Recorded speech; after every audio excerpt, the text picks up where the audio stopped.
you with Jaune, the yellow primordial. Wayne, you wanted to interview me? Well, I've got to say you have chosen the best person to interview. What are you so upset about? You're upset that I called you by your name? Are you mocking me for not having a name? But you just wanted to boost. You have always been like that. If you're trying to pick a fight with me, then sure, bring it on. But I'm going to go all out on you. Let's have it all. Let's have what? Let's leave it at that. You had some questions for me. Why did I get destructive? That's crazy. Simply put, I get bored of playing games with that two-faced purple and that cunning, right? Obviously, it's not like I have given up on being incarnated, but I'm just taking a little break, you see. There was a certain incident that wore me out.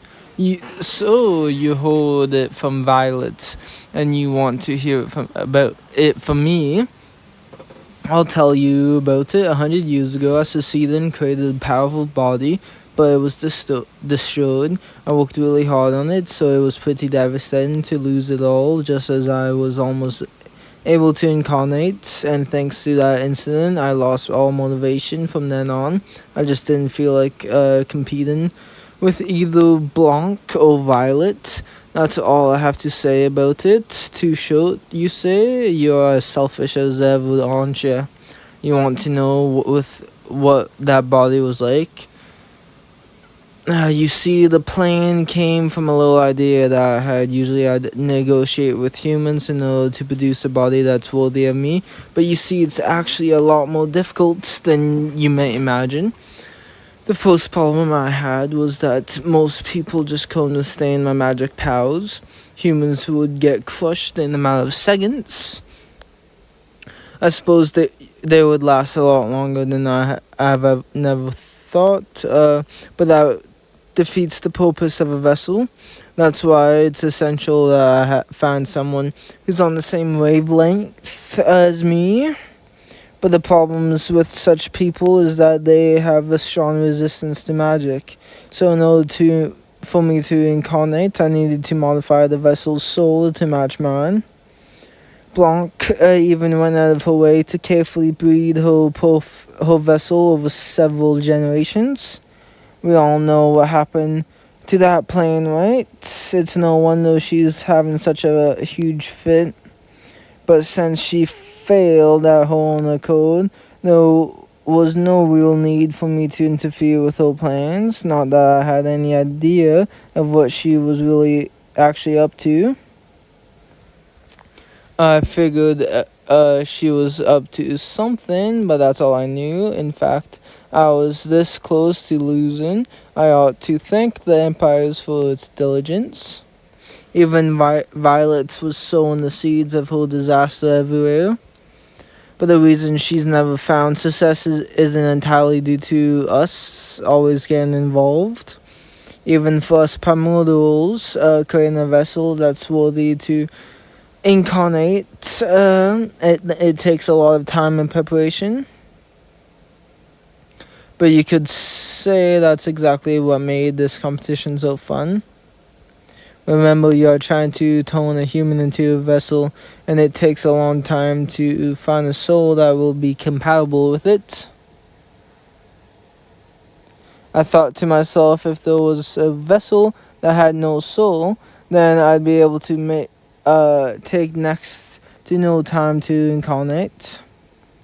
So I mentioned without really thinking, and someone took my words to heart. You know who, the oldest of my subordinates. He only ever acts on his own interests, so he usually stays in the background. I found it strange, but I let him do his thing. After all, there's not much to do in the demon world. Besides, since he was doing it for me, I had no reason to stop him. I guess you could say it was an operation of epic proportions. They were desperate for recognition, so they mobilize on a scale never seen before, and thus the great operation began.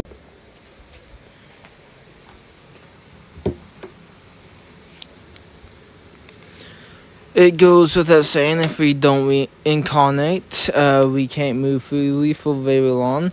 If I tried to sustain my body myself, I would probably only last 5 minutes or so. On the other hand, the weaker demons have hardly any magicals, so they can move around longer than me. Depends on the individual, but I guess they can last around 10 minutes in other worlds just because they can go to the material world. That doesn't mean they can be of use immediately. As you know, we need to find a human who's filled with a desire and make a deal with them. That's why standing in a huge army doesn't really have any immediate benefits. But to my surprise, the operation was going smoothly. However, there's nothing stopping us from contracting them. That's how some of my direct subordinates and other minions successfully manipulated humans into becoming their vessel. They went and infiltrated Sarion's research facility to steal information. They thought that in order to create a vessel suitable enough for me, it would be best to gather intel from a technological advanced nation. And then one day I heard about something that would become the basis of my entire operation. Back then, there was this researcher who was putting his life on the line to come create artificial humans. We happily shared our knowledge with him, and together we completed the research, but there was one tiny problem. Now, looking back at it now, excuse me, it was pretty obvious. After all, we were using human cells to cultivate this artificial being. It was obvious that it wasn't going to work, so we had to update our plan. We had the right idea, so now it was a matter of how to strengthen this artificial human. The first thing that caught our attention was the synthetic beasts that the kingdom of Ingratia was secretly developing, but we quickly scrapped that idea. We tried to fuse the cells of the synthetic beasts with the artificial human, but that turned out to be a nightmare. You could say that it got an A for strength, but an F for looks. After all, if it's body that I'm going to inhabit, it had better be perfect. These can't be any room for,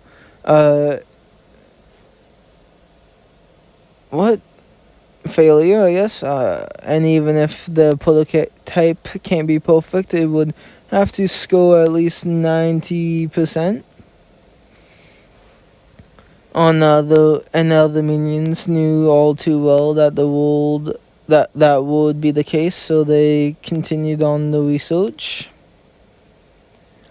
We found an artifact left by the Chaos Dragon. When we found it, one of my minions suggested that it must have some ridiculous magical resistance. Sounded pretty convincing. A lot went down with that party, but I'll skip that part for you. So you want to hear that part? Come on now. Fine then, I'll tell you all about it. So a demon guy that he specializes in swordsmanship. This guy went to look for the Chaos Dragon artifact without even incarnating himself. Normally, if you use magic without incarnating, you have less time to spare in the material world. But this soul demon preserves his magic power in his body and instead fights with a single sword. He can be active for a lot longer than the other demons. Anyway, that wouldn't matter if he incarnated, but he amused me nonetheless. I was considered a bit of an eccentric and wasn't really respected.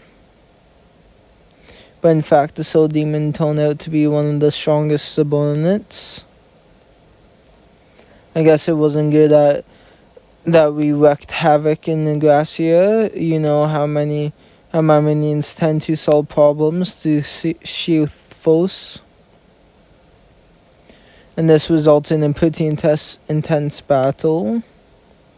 Who had been keeping a pretty low profile turned to be a real bloodfest.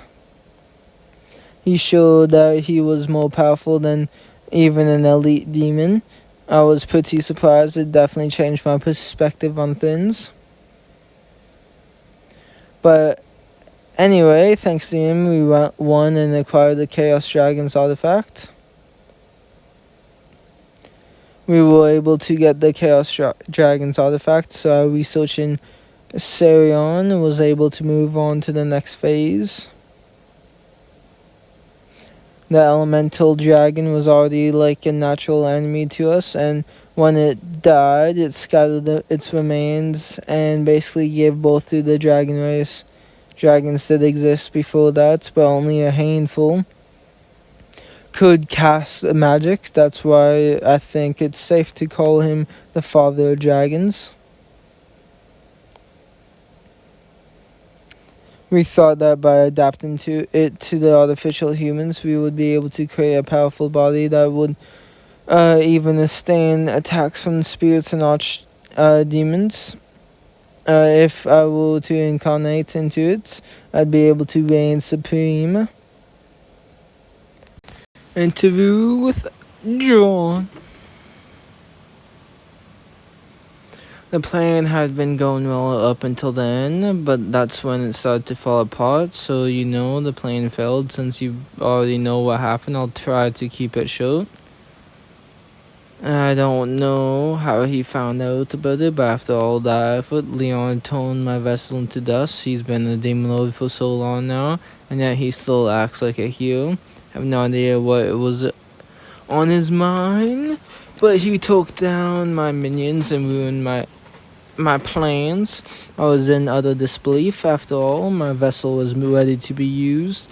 Its compatibility was perfect, and all I had to do was incarnate into it. What did you say? I heard you say something about Violet. Why are you avoiding eye contact? Maybe you know something about why Leon was trying to interfere with me. If you think I'm just imagining things, then don't mention anything that's suggestive. So it turned out the plan failed because of Leon, and on top of that, the Emperor of Sarion found out about it, and ended up destroying all the data had accumulated in the lab. Thanks to that, the whole plan got scrapped. If only we could retrieve the lost data, we might be able to recreate the vessel again. I'd rather be taking on a new challenge, so naturally, I quickly got over the fact that the research lab got destroyed. I'm simply not motivated anymore. But you don't have to feel bad about me. I've already found a new hobby.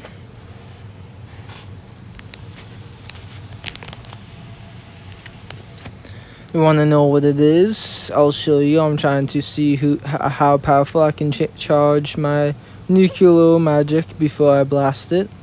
I increase my magic power to the max and unleash it the deadliest shot possible. It's the best feeling ever. It's so refreshing, like all your worries disappearing in an instant. You were the one who showed me that game, telling me that I could rid myself of my grudge against the Demon Lord Leon. I started doing it just to annoy Leon, but now it's become a daily routine that makes me feel better. You see that over there? That's the nation that Demon Lord Leon created. You see the barrier that protects it, yeah? That's the one, all those dozens of geometric patterns stacked up on top of each other.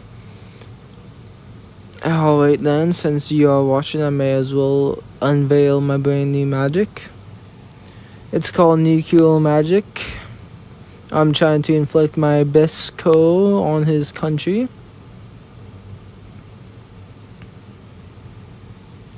It worked, and my piercing resentment seems to have successfully penetrated the barrier. Look at all those fools. They are panicking for a change. What a laugh. It seems like the people living there are pretty thick-skinned. They treat my attacks like they are a daily occurrence now. It worked out well today. If that was in the actual Abyss code, they would all be dead now. Because it would be meaningless if I killed my audience. After all, I'm only trying to annoy Leon. They may think I'm seriously trying to kill them, but the joke's on them. Anyway, it worked out pretty good today. I guess you could call it friendly rivalry. Don't you think it's cool? As I just showed you, I get to measure my growth. After all, even if it's only practice, you'll get more out of it if the audience gives you a reaction.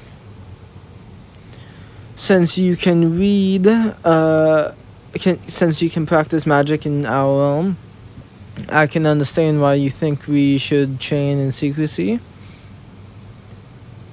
I think that's all I've got time for. How should I prank them tomorrow? I can't wait.